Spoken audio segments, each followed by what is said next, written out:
So hello students, क्या हालचाल।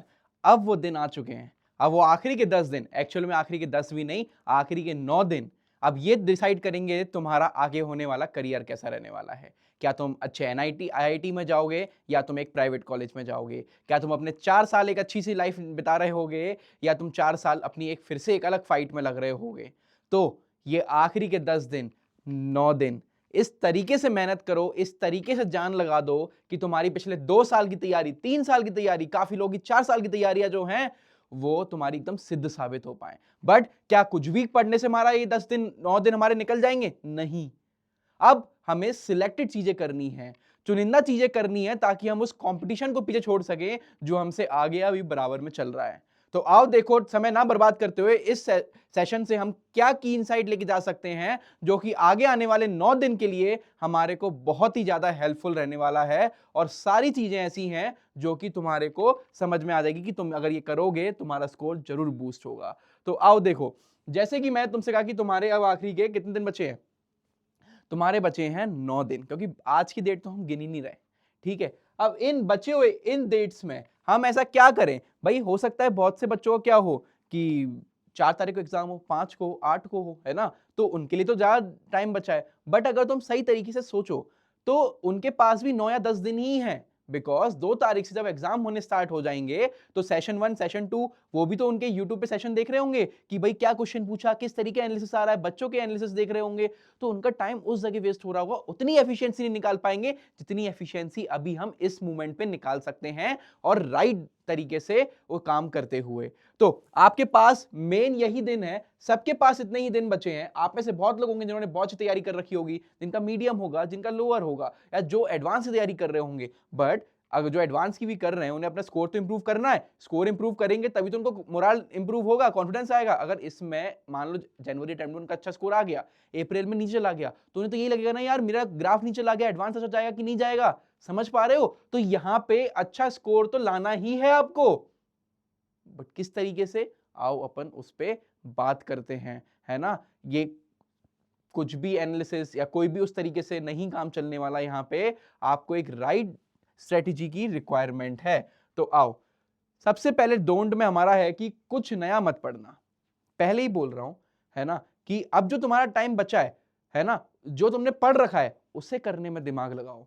कुछ भी नया मत पढ़ना, बिकॉज नया पढ़ोगे उसमें रिवीजन करोगे, उसका फिर प्रैक्टिस करोगे, है ना। तो उसमें जितना तुम्हारा टाइम जा रहा है उस चीज को करने में, उतने में तुम्हारा जो पढ़ाया रखा है उसे तुम दोबारा रिवाइज करके, सॉल्व करके और तुम उसमें मास्टरी गेन कर सकते हो।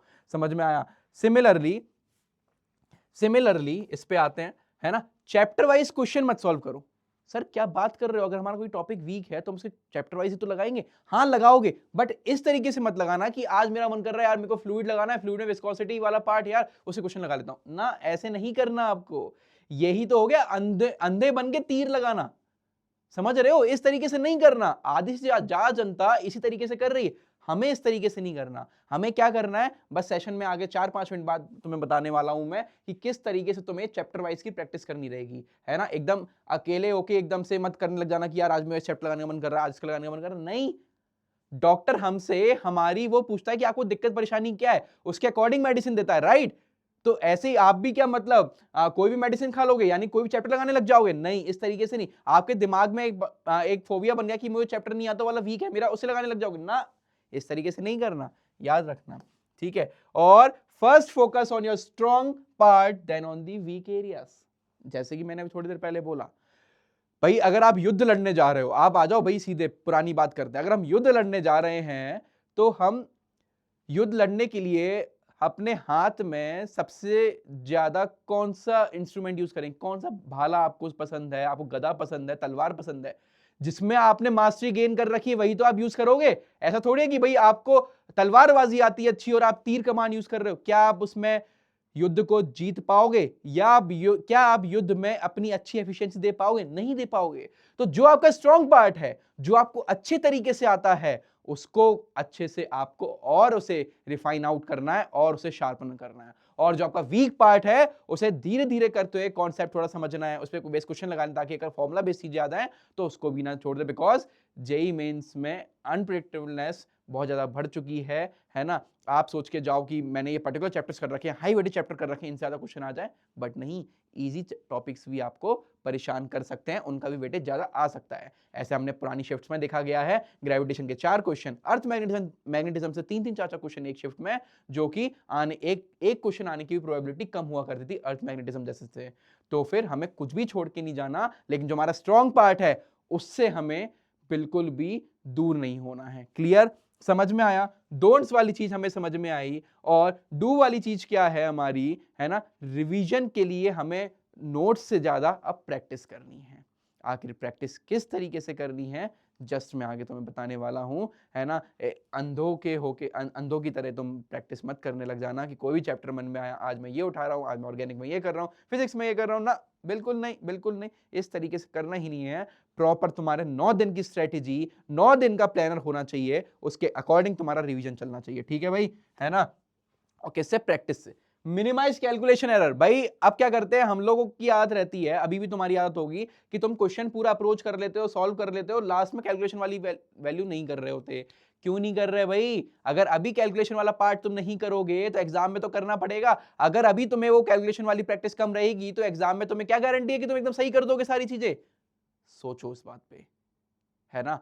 कैलकुलेशन पे बिल्कुल गलती मत करना। बच्चे कैलकुलेशन पता है गलती क्या कर रहे होते हैं? बच्चे कैलकुलेशन में ये पार्ट करते हैं कि वो जो रफ में कर रहे होते हैं, ध्यान देना, रफ में वो इतना बेकार तरीके से लिखते हैं, है ना, इस तरीके से ऐसे कैलकुलेशन कर रहे होते हैं कि अगर उन्हें कैलकुलेशन कभी मान लो उन्हें आगे क्वेश्चन कर रहे हैं और एकदम से दिमाग में आया कि यार उस क्वेश्चन में कोई एरर रह गया था, अब वो वापस इस क्वेश्चन पे आएंगे और फिर क्या उन्हें खुद समझ नहीं आएगा। अब आप इसे दोबारा सॉल्व करोगे, आप दोबारा सॉल्व कर रहे होगे इस क्वेश्चन को, क्यों भाई? टाइम वेस्ट हुआ आपका, एनर्जी वेस्ट हुई, आपके दिमाग में एक मेंटल फटीग बन गया, यार मेरे को दोबारा सॉल्व करना पड़ रहा है, क्वेश्चन में भूल गया क्या था, और फिर भी आप उसको सॉल्व नहीं कर पाओ, फिर आप और पैनिक कर जाओगे।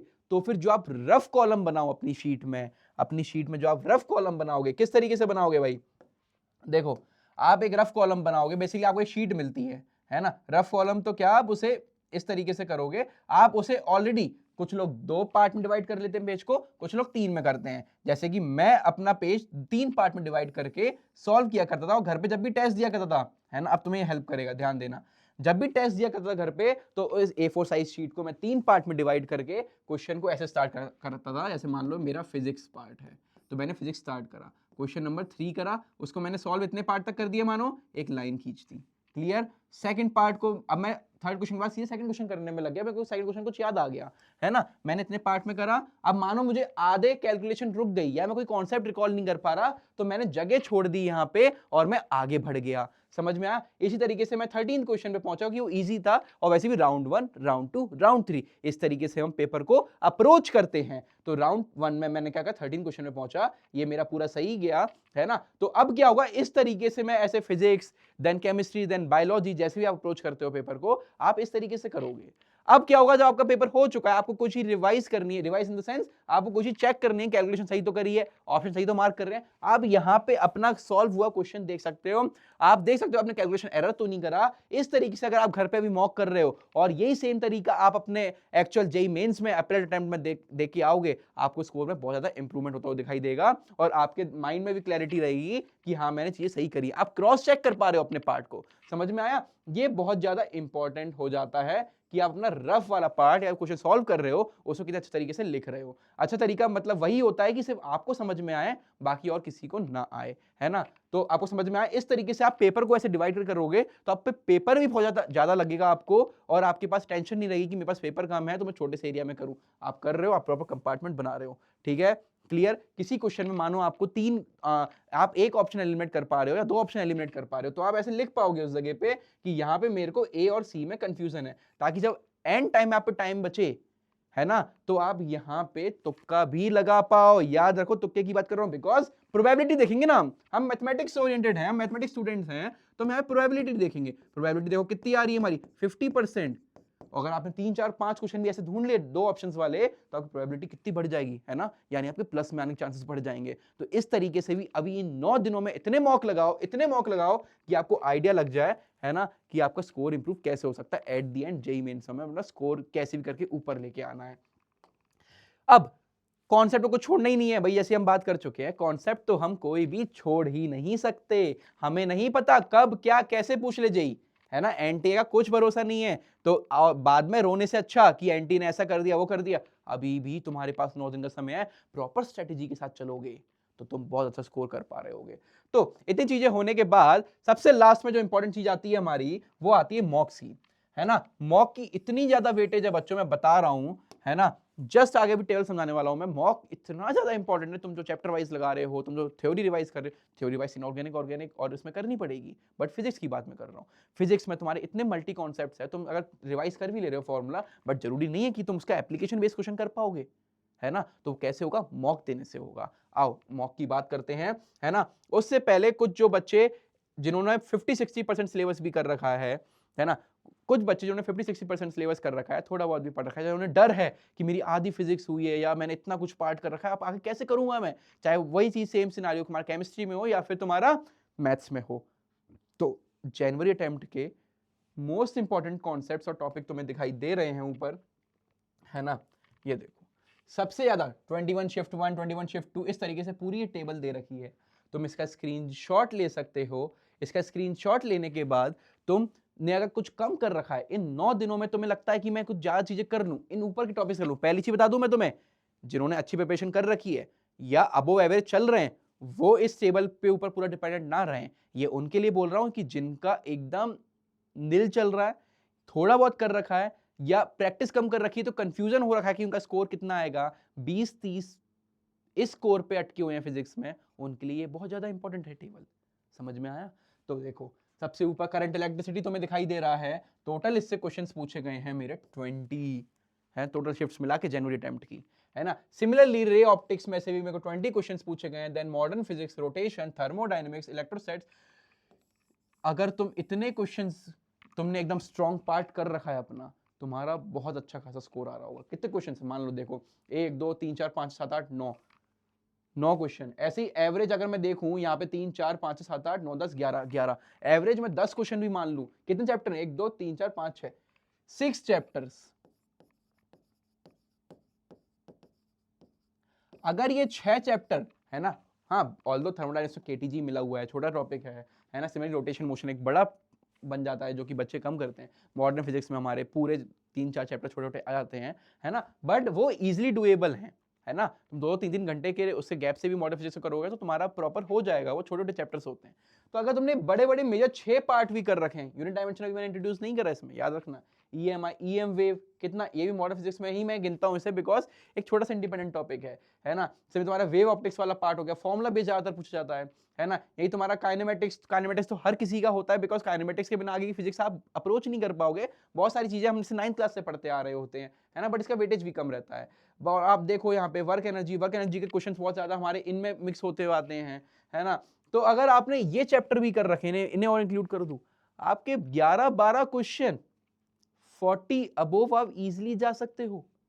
याद रखना, इजिली 40 के अबोव, है ना। किन की बात कर रहा हूं मैं, नीचे और जो मीडियम लाई कर रहे हैं, जिनको बहुत ज्यादा कंफ्यूजन है, जिन्हें इन चैप्टर्स में भी, है ना, बहुत ज्यादा कंफ्यूजन है, कैलकुलेशन मिस्टेक कर रहे हैं, एरर कर रहे हैं, कॉन्सेप्ट रिकॉल नहीं कर पा रहे, उनके लिए अगर ये 6 चैप्टर और इतना पार्ट भी करके जा रहे हैं, 40-45 स्कोर आप इजिली कर सकते हो। लेकिन याद रहे, इन 9 दिनों में सही तरीके से यूज कर रहे हो। और ऐसा तो हो नहीं सकता कि आपने यही कर रखे, ये नहीं पढ़ रखे, कुछ ना कुछ ये भी तो पढ़ रखा होगा।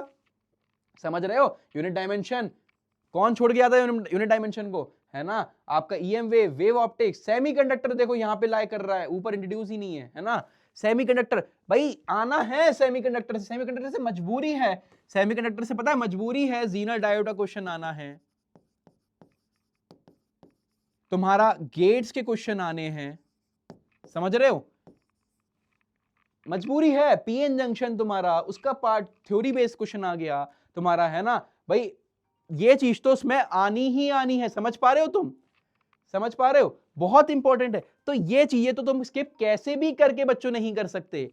क्लियर क्लियर, कैसे भी करके ये चीज हम स्किप नहीं कर सकते। तो हम अगर सही तरीके से देखें, 9 दिन हमारे पास बहुत ज्यादा समय है, बिकॉज किसी के तो कुछ आगे भी तो एग्जाम होंगे, तो बस 12-13 दिन हैं।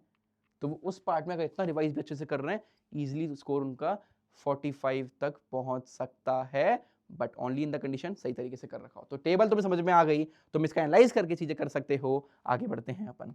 अब आज के लास्ट टॉपिक क्या है हमारा, कि मॉक की स्ट्रेटेजी क्या होने वाली। गांठ बांध लो, ये वाला पार्ट सबसे ज्यादा इंपॉर्टेंट है, और मैं वीडियो को सबसे लास्ट में इसलिए लेके आया क्योंकि जो सीरियस स्टूडेंट्स हैं, जो सीरियस एस्पिरेंट हैं, वही यहां तक टिके होंगे, है ना। वरना जो कि नॉन सीरियस स्टूडेंट्स होंगे, उन्होंने थोड़ा बहुत देखा होगा, आगे बढ़ गए होंगे। हमें उनसे मतलब ही नहीं है, हमें उनसे मतलब है जो एक्चुअल में सीरियस हैं। ठीक है, ये अगर तुमने तरीका कर लिया ना, तुमने अगर मॉक लगा लिया अच्छे तरीके से, तुम्हारा स्कोर तुम्हें खुद को इंप्रूव होता दिखाई देगा। तुम्हें किसी टीचर से पूछने की जरूरत नहीं पड़ेगी कि सर मेरा इतना स्कोर आ रहा है, क्या मैं निकाल लूंगा, क्या मैं कर लूंगा। तुम्हें पूछने की जरूरत नहीं पड़ेगी बच्चों। आओ देखो कैसे करना है ऐसे। देखो भाई, आप यहां पे सीरियल नंबर लिखोगे, सीरियल नंबर लिखने के बाद आप यहां पे लिखोगे टॉपिक नेम। याद रहे, चैप्टर नेम नहीं, टॉपिक नेम। टॉपिक नेम लिखने के बाद क्वेश्चन जो आया वो आपका सही गया, गलत गया, या आपने छोड़ा, ठीक है। उसके आगे जितना बड़ा पोर्शन लिखा है उसका लिखोगे आप क्या, रीजन। क्लियर। अब कैसे करना है देखो, अभी से फिजिक्स का बता रहा हूं मैं, है ना। अगर आप मॉक देने घर पे बैठोगे, मॉक देने घर पे अगर आप बैठोगे तो मॉक देने में आपको लगेंगे 3 घंटे। बट अगर घर पे मॉक दे रहे हो तो 2 घंटे 45 मिनट का समय दो अपने आप को, बिकॉज घर पे आप रिलैक्स मोड में मॉक दे रहे हो, और एक्चुअल एग्जामिनेशन में वही आपके 3 घंटे के बराबर रहेंगे। इवन 2.5 घंटे लेना चाहिए, बट मैं आपको 2 घंटे 45 मिनट बोल रहा हूँ इनिशियल कंडीशन में। क्लियर। अब देखो, पहला क्वेश्चन मेरा फिजिक्स में से, फिजिक्स की बात कर रहे हैं अभी हम, पहला क्वेश्चन मेरा फिजिक्स में से पूछा गया, कहां से, गॉस लॉ का क्वेश्चन। तुमने क्या करा, सही करा क्वेश्चन को, तुमने यहां टिक करोगे। रीजन क्या लिखोगे तुम, इजी था, आता था, राइट, अपनी लैंग्वेज में तुम लिखोगे। अगला क्वेश्चन तुम्हारा वही उसने पूछ लिया तुम्हारा, कहां से, बोल्ट्जमैन कांस्टेंट। ठीक है बच्चों, बोल्ट्जमैन कांस्टेंट से आ गया। ये तो पढ़ा ही नहीं है ना, तो मैंने क्या करा, स्किप कर दिया। तुम क्या लिखोगे, नहीं पढ़ा। क्लियर लिखा तुमने इस तरीके से। अब तीसरा क्वेश्चन मानो तुम्हारा आया, कहां से आ गया बताओ, है ना, तुम्हारा आ गया एम्पीरियल सर्किटल लॉ से क्वेश्चन आ गया। ये क्वेश्चन तुम्हें आता था, बट तुमने यहां क्या कर दिया, गलत कर दिया। समझ रहे हो, गलत कर दिया। रीजन लिखोगे, सिली मिस्टेक। सिमिलरली जितने भी तुम्हारे क्वेश्चंस के टॉपिक रहेंगे उनका तुम रीजन लिखोगे। मानो मेरा 4th वाला कोई भी टॉपिक से था, मेरा गलत गया, रीजन लिखूंगा मैं कि मेरे को कॉन्सेप्ट क्लियर नहीं है।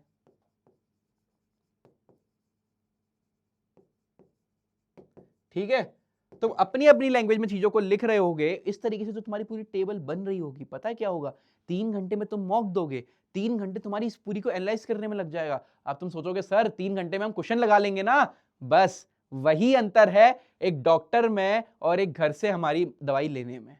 क्या, अगर हम ये 3 घंटे एनालाइज करने में लगा देंगे, हमें पता चल जाएगा कि फिजिक्स में, क्योंकि फिजिक्स की बात कर रहा हूं अभी सिर्फ मैं, और पूरा मॉक बनाने में 3 घंटे लगेंगे तुम्हें एनालाइज करने में, तो मुझे आइडिया लग जाएगा कि कंक्लूजन लिखने में कि मेरे क्वेश्चन गलत और छोड़ जो मैं रहा हूं उनका रीजन क्या है ना, और कौन कौन से टॉपिक हैं। तो तुम यहां पर अपने टॉपिक लिखना स्टार्ट कर दोगे कि मान लो यहां पे मेरा एक ड्रिफ्ट वेलोसिटी मेरा गलत गया, है ना, ड्रिफ्ट वेलोसिटी गलत गया, है ना। रीजन जो भी था तुम्हारा, तुमने जो लिखा था उस पीछे वाले पेज पे टेबल पे, उसको तुम लिखोगे ड्रिफ्ट वेलोसिटी हो गया मेरा, है ना। और तुम्हारा कौन कौन से हो गए पार्ट, जो तुमने बोला बोल्ट्जमैन कांस्टेंट हो गया, है ना। और तुम्हारा क्या हो गया भाई, है ना, भाई किसी भी चैप्टर से तुम ले सकते हो। तुम्हारा एसएचएम वाला एसएचएम में तुम्हारा कौन सा, वेव इक्वेशन वाला पार्ट गलत गया। तो तुम वैसे पूरे क्वेश्चंस लिख, मतलब टॉपिक्स लिख दोगे यहाँ पे, तुम ऐसे टॉपिक से पूरे लिख दोगे, तो पता है क्या होगा, तुम्हारे को आइडिया लग जाएगा तुम्हारे को किस पार्ट में दिक्कत है, कहां पे एरर आ रहा है ना। अब तुम प्रैक्टिस करोगे अब तुम इन टॉपिक्स क्या करोगे, प्रैक्टिस करोगे। ठीक है, अब तुम इस पार्ट क्या कर रहे होगे, प्रैक्टिस कर रहे होगे बच्चों। और अगले दिन जब मॉक दोगे, मानो तुमने आज ये वीडियो देखा, रात में तुमने एक मॉक दे दिया लगातार बैठ के, ठीक है, एनालाइज भी कर लिया। अब जब कल मॉक देने बैठोगे, उससे पहले तुम्हारे इन क्वेश्चंस की हो जानी चाहिए, प्रैक्टिस हो जानी चाहिए। और जब मॉक देने बैठो, सेम टॉपिक से क्वेश्चन आ सकते हैं, बिल्कुल आ सकते हैं, वहां गलती नहीं होनी चाहिए ये। और अगर वहां गलती हो रही है, फिर रीजन में लिखना कि क्या था, कॉन्सेप्ट क्लियर नहीं हुआ क्या अभी तक, और अगर हो गया तो गलत क्यों गया, सिली मिस्टेक। तो यहां से तुम रेक्टिफाई कर पाओगे तुम्हारी सिली मिस्टेक कहां हो रही है, कौन सा कॉन्सेप्ट तुम्हें नहीं आता, कौन सा कॉन्सेप्ट दोबारा क्वेश्चन लगाने के बाद भी सॉल्व नहीं हो रहा। अगर 9 दिन लगातार तुमने ये चीज कर ली, 9 दिन लगातार ये चीज कर ली, तो तुम्हें खुद पता लग जाएगा कि तुम्हारी कहां गलतियां हो रही हैं। और मान लो यहां पे तुम्हारे 20 कॉन्सेप्ट ऐसे थे जो कि तुमने रिवाइज करे, क्या अगले मॉक में तुम्हारे 15 कॉन्सेप्ट सही हो सकते हैं? बिल्कुल हो सकते हैं। क्या तुम्हारे 15-20 में से 5 कॉन्सेप्ट सही हो सकते हैं और 15 गलत? बिल्कुल। क्या तुम्हारा वो 5 कॉन्सेप्ट के क्वेश्चन सही गए प्लस 25 मार्क्स हुए कि नहीं हुए? तो अगर तुम्हारा मॉक में 90 या 100 पे लाइक कर रहे थे, अगले मॉक में क्या तुम 110, 120, 125 पे पहुंच सकते हो? बिल्कुल पहुंच सकते हो। क्या ऐसे धीरे धीरे करते करते तुम सक्सेस की सीढ़ी चढ़ रहे हो? बिल्कुल चढ़ रहे हो। क्या आज से तुमने अगर ये चीज स्टार्ट करी और 9वें दिन के एंड पे तुम यही चीज फॉलो करते रहे, क्या तुम्हारा स्कोर इंप्रूव नहीं होगा? तुम जवाब दो इसका, मैं नहीं दूंगा। तो कैसा रहा आज का सेशन? ये मॉक वाली चीज बहुत इंपॉर्टेंट है और अगर तुम लास्ट तक टिके हुए हो तो तुम इसको सॉल्व करना स्टार्ट करो, बिकॉज अब वो समय आ चुका है कि अब नींद, प्यास, जो भी है सबको त्यागो और अपने एक लक्ष्य के पीछे लग जाओ जिसके लिए तुमने तैयारी अपनी शुरू करी थी, जिसके लिए तुमने सपने देखे थे कि मैं ड्रीम आईआईटी, ड्रीम एनआईटी में जाऊंगा। उसके लिए मेहनत करो, अपने फ्यूचर के लिए मेहनत करो, है ना। पैनिक करने की कोई जरूरत नहीं है, क्योंकि पैनिक करने से कोई सॉल्यूशन नहीं मिलेगा, है ना, कोई हल नहीं होगा। तरीके से चीजों को सॉल्व करो। Thank you so much for joining. मिलते हैं अगले किसी सेशन में। Bye bye.